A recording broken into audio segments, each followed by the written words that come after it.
আসসালামু আলাইকুম এভরিওয়ান। আজকে আমরা মাইক্রোসফট এক্সেলের নতুন একটি টপিক নিয়ে কথা বলবো। তো চলুন কথা না বাড়িয়ে আমরা এক্সেল শিটে চলে যাই। আজকের টপিক হলো ম্যানেজিং ওয়ার্কশিট। একটি এক্সেল শিটের ভিতরে, একটি এক্সেল ওয়ার্কবুকের ভিতরে অনেকগুলো শিট থাকে। আপনারা নিচে দেখতে পাচ্ছেন এখানে একটা শিট রয়েছে মাত্র, শিট 1 হিসেবে। এখানে আপনারা কিভাবে মাল্টিপল শিট অ্যাড করবেন, প্লাস হচ্ছে সেগুলোকে কিভাবে ম্যানেজ করবেন। আজকের টপিক হলো এটার উপরে, সম্পূর্ণ টপিকটার উপরে। টপিকটা খুবই ছোট এবং খুবই সহজ। তো এখানে কয়েকটা ভাবে আপনারা অ্যাড করতে পারবেন। যেমন এখানে একটা প্লাস সাইন দেখতে পাচ্ছেন। এখানে প্রথম শিটটা তো শুরুতেই ওপেন থাকবে। আপনি এখান থেকে যদি আরেকটা শিট আপনি নতুন কাজের জন্য অ্যাড করতে চান, জাস্ট এখানে প্লাস আইকনটাকে চেপে দিলেই কিন্তু নতুন একটা শিট আপনার এখানে অ্যাড হয়ে যাবে। আমি যেহেতু মাইক্রোসফট এক্সেলের নতুন ভার্সন ব্যবহার করতেছি, তো সেইখানে নতুন করে কিন্তু কোনো ডায়ালগ বক্স এখানে ওপেন হয় নাই। যারা পুরাতন ভার্সনগুলো ব্যবহার করেন তাদের কিন্তু এখানে প্লাস দেওয়ার সাথে সাথে কিন্তু নতুন একটা ডায়ালগ বক্স ওপেন হবে এবং এই বক্সে গিয়ে কিন্তু আপনাকে ব্ল্যাঙ্ক ওয়ার্কবুক চেপে তারপরে কিন্তু ওকে দিলে তারপরে কিন্তু এটা অ্যাড হবে। যদি আপনারা এটাকে শর্টকাটে যদি আপনি নতুন একটা ওয়ার্কশিট আপনি এখানে অ্যাড করতে চান, তাহলে কিন্তু একটা শর্টকাট আছে, কিবোর্ড শর্টকাট। সেটা আপনি জাস্ট আপনি চাপবেন হলো shift plus F11। Shift plus F11 চাপার সাথে সাথে কিন্তু দেখেন এখানে কিন্তু নতুন আরেকটা ওয়ার্কশিট এখানে তৈরি হয়ে গেছে। এখন এই ওয়ার্কশিট আপনারা কিভাবে মুভ করবেন এদিক ওদিক, এখানে আপনারা মাউস দিয়ে চেপে কিন্তু এখানে শিটগুলো ম্যানেজ করতে পারেন। ইভেন আপনারা এই শিটগুলোতে গিয়ে কিন্তু শিটগুলোর নাম আপনারা কিন্তু পরিবর্তন করে দিতে পারবেন এখানে রিনেম অপশন থেকে। আমি যদি এটাকে রিনেম করে দিই, যেমন এখানে এক্সেল লিখে দিলাম, এখানে এক্সেল লিখে দিলাম, হ্যাঁ, এটাতে লিখে দিলাম হচ্ছে অফিস, অফিস লিখে দিলাম।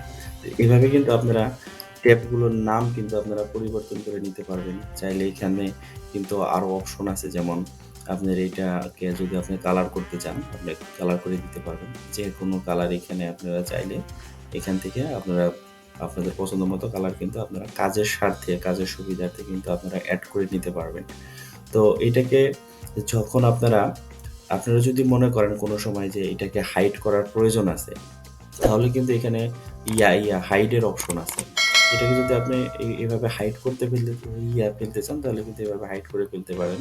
আবার যদি আনহাইড করেন, এটা কিন্তু এই যে অফিসটা আমি হাইড করেছিলাম, এখানে কিন্তু শো করতেছে। যদি একাধিক ট্যাব যদি হাইড করা থাকে, তাহলে কিন্তু এখানে একাধিক ট্যাব শো করবে এবং সেখান থেকে সিলেক্ট করে আপনি সেই স্পেসিফিক শিটটাকেই কিন্তু আবার আনহাইড করতে পারবেন। আবার ট্যাবগুলো ডিলিট করার ক্ষেত্রে কিন্তু আমি একটি ওয়ার্নিং আপনাদেরকে বলে দিতে চাই। যদি একবার কোনো ট্যাব আপনারা ডিলিট করে ফেলেন, তা তাহলে কিন্তু কন্ট্রোল জেড বাটন বা আনডু করে কিন্তু সেটা আপনি কিন্তু সেটাকে কিন্তু ফিরে আনতে পারবেন না। সো ডিলিট করার আগে কিন্তু আপনাকে অবশ্যই ভাবতে হবে যে আপনি সেটাকে অবশ্যই ডিলিট করবেন কি করবেন না। তো এইখানে আরেকটা অপশন আছে, দেখেন এখানে যদি আমি রাইট বাটন ক্লিক করি, রাইট বাটন ক্লিক করলে কিন্তু এখানে মুভ অর কপি। ধরুন আমি এই শিটটাকে অন্য কোথাও কপি করে নিয়ে যাব বা মুভ করব। মুভ করা তো আমরা মাউস দিয়ে কিভাবে মুভ করে সেটা শিখলাম। বাট এই শিটটাকে আমি যদি সেম শিট কপি করতে চাই, just create a copy. Create a copy এই ডায়লগ বক্সটাকে জাস্ট আপনি যদি ক্লিক করে দেন, চেক করে দেন, তাহলে কিন্তু অটোমেটিক্যালি কিন্তু এখানে আপনার সেম একটা এক্সেল শিট কিন্তু কপি হয়ে যাবে। এটা আগের শিট ছিল, এখানে যে এক্সেল 2 নামে এই শিটটা চলে আসছে নতুন করে। তো এই শিটগুলোকে আবার আপনি যদি একই চার্ট আকারে দেখতে চান, যে এখানে যদি আপনার অনেক শিট থাকে, ধরেন এখানে ১০০টার উপরে শিট যদি এখানে থাকে, তো একসাথে যদি আপনি চার্ট আকারে শিটগুলোকে দেখতে চান, তাহলে কিন্তু এই যে পাশে যে ২টা লেফট অ্যারো এবং রাইট অ্যারো রয়েছে, এখানে যদি আপনি মাউসের রাইট বাটনটা ক্লিক করেন, এখানে কিন্তু সকল শিটগুলো আপনার শো করবে। ইভেন্ট ড্রপ ডাউন আকারে আসবে এখানে, যখন আপনার অনেকগুলো শিট এট এ টাইম চলে আসবে, তখন কিন্তু এখানে অ্যাক্টিভ শিটগুলো এখানে শো করবে। এখান থেকে ক্লিক করে আপনি কিন্তু নির্দিষ্ট শিটে আপনি কিন্তু চলে যেতে পারবেন। তো এভাবে কিন্তু আপনার এক্সেল শিটের ভিতরে ইন্টারনালি যে শিটগুলো রয়েছে সেগুলো কিন্তু আপনি চাইলে ম্যানেজ করতে পারবেন। এখানে আপনি ইনসার্ট যদি চান, এখানে এই যে ইনসার্ট দিলে এখানে ওই অপশনটা যেটা আমি প্রথমে বলেছিলাম যে সরাসরি চলে আসে। তো এখানে কিন্তু ব্ল্যাঙ্ক ওয়ার্কবুক বা ওয়ার্কশিট আপনাকে ক্লিক করে দিলেই কিন্তু এখান থেকে আপনার নতুন আরেকটা শিট অটোমেটিক্যালি তৈরি হবে। এখন ডিলিট করি একটা শিট, এই শিটটাই আমি ডিলিট করে দেব।